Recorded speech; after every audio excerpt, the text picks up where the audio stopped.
We're celebrating superheroes with our Food Lovers Market Marvel Superhero Mug campaign, but we're also celebrating everyday heroes. It's the busy mom, it's the friend that's always there, the teachers that work so hard through the pandemic, and the nurses and the firefighters who've literally put their lives on the line. When these everyday heroes take a break, what's in their mug? What refuels them and gives them the power? Is it tea or coffee, maybe some hot chocolate? I'm talking to these everyday heroes to find out how they get their power. My name's Kate, I'm from Food Lovers Market. I'm the host of Everyday Heroes. And today we're talking to Hazel, a teacher at the Westlake United Church Trust. Hi, Hazel, thanks for joining us. It's my pleasure. Hazel, tell us, what do you do? Tell us more about what you do every day. My every day is teaching grade R learners and, making sure that when they go to grade 1, they are equipped with all the necessary tools, and also to see that the assistant teachers, get that empowerment going to college. So that is basically what my day consists of. So teachers have been crazy busy with the COVID pandemic. I know that you guys have been working from home, working overtime. It's been absolutely insane. What are your strengths that have helped you get through this pandemic? Well, in the beginning, we sort of, divided the children and had them coming in 2 sessions, 3 days and 2 days a week. It was quite a challenge, but at the end of the day, we accomplished what we had to do, and we managed to finish our curriculum. So would you say all your organizational skills, that's what pulled you through and pulling together as a team? Definitely the management skills and, organizational skills, and of course, the nurturing of the little ones, making them feel safe, because this is a safe haven here at Emmanuel Edu. So we try and give them, all that love and attention. So we know, Hazel, that not everybody's perfect. So what are your weaknesses? My weakness is I do not like procrastination. I like when you start something, you need to see it through. And I think that is my biggest weakness, that, things get done accordingly, and not if it's today, not maybe tomorrow, finish it on the day, if you can. Your weakness is still definitely a strength, getting things done. Yes, definitely.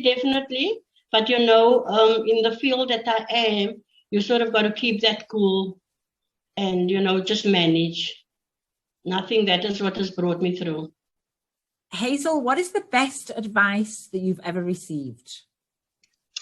Well, my best advice that I received was when I worked, I started working at Steenberg Vineyards. And there I was given the key to the complete building with checkbook. And I was told, if you can manage and, as if this is your own, as if it's your home. And that is why when I came to Emmanuel, I made it my home. So everything, I do would be, treated like it's my own. Hazel, tell us who inspires you every day. As a teacher, you must look for inspiration around you. So who is it that gives you that inspiration? And why do they inspire you? Well, I think for me, inspiration is just not one person, it's people. The medical people, the practitioners, and, if you can do that job to the best of your ability, then those are the people that inspire me, because I always try to do my best.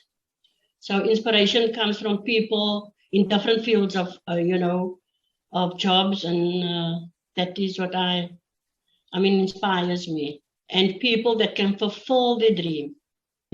But if I go back many years, then I would say Mother Teresa she really inspired me. So Hazel, I know you've had so many challenges over this last year or so. What has been your biggest challenge, and how do you overcome that challenge? It's been, the 3 days and the 2 days coming to school. And then our biggest challenge at Emmanuel is school fees. Parents felt sending the children to school 2 days. They weren't prepared to pay the full amount, the monthly payment. So that was the biggest challenge. And then for myself, having comorbidities, that was a challenge for me, you know, and it took lots of strength coming to school and just, you know, thinking of the positive. So that to me was, you know, some of the challenges that I had faced. That must have been really hard with comorbidities. It must have been very challenging with all those little bodies running around, and that must have been very tough. No, that is true. So, you know, all the necessary precautions had to be in place, and I had to make sure that I myself take care of my health. And so I've come through that, and, you know, through the grace of God, I'm still around. Hazel, can you describe for us a defining moment in your life? Oh, my most defining moment was a few years ago when I had a very sick son. And, you know, he was on the strongest life support machine, and he was in an induced coma. And the day he awoke from that coma, that was my defining moment. That was a lesson that I learned, you know, that life is very precious. You're going to be thankful for today and merciful for tomorrow. That has also, you know, been a challenge and my defining moment. And so with all of that, I sort of tried to put into practice to be more compassionate.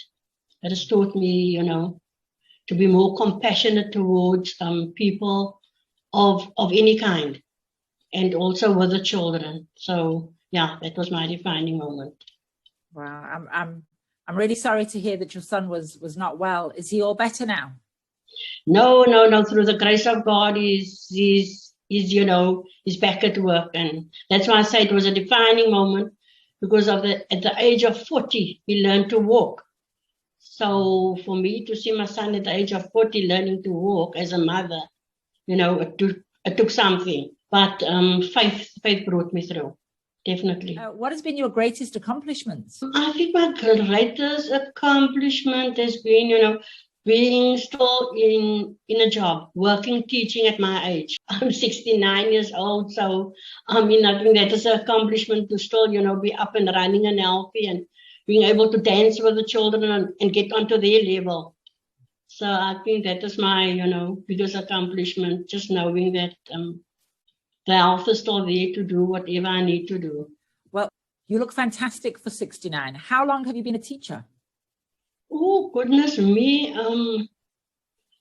Oh, gosh, I go back to my 20s. And then, of course, I had a few years where I stayed home with my sons. But, I mean, it's been a good couple of years, good many years. I won't say couple, and good many years. But I've enjoyed every moment of it, every moment of it. You know, when you see the children at the end of the day that was in my class, that today is at university, it's an accomplishment, and it's a wonder. And they come back and they come and tell me, Teacher Hazel, I'm now studying law, I'm doing this, and you know, so that is the greatest for me. So I've had a wonderful career thus far with teaching. That must be really fulfilling. Hazel, tell me, do you have a personal mantra? Do you have a motto for your life? Live life to the best, you know, and do what you set out to do. But my motto is, you know, live by your standards. Teacher Hazel, at the age of 69 and a wealth of knowledge, everybody wants to know, who is your favorite Marvel superhero and why? What is a Marvel? What I need to just Gabby's laughing here, but I'm just being honest, because I don't really. You're a teacher, you know everything. Tell us, everybody wants to know, who is your favorite Marvel superhero and why? Spider-Man. Because I'd say, you know, children, as soon as they see Spider-Man, they are so focused. And, you know, they give all that attention to Spider-Man. So for me, yes, I'd say that is me. That's me. And Spider-Man is just like you because he works in the community. He's a neighborhood Spider-Man. Yes, and he works for the community. There you go. Hazel, tell me, what do you have right now in your mug? I have some nice coffee. A nice coffee for the teacher. Nice hot coffee, yes. Yeah. Hazel, thank you so much for chatting with us today. I know you're super busy. I really appreciate your time. And thank you so much for being an everyday hero. Thank you so much for having me. And I'm sure you had a good laugh and some good fun with me, not knowing who's the marble. Thank you, Hazel.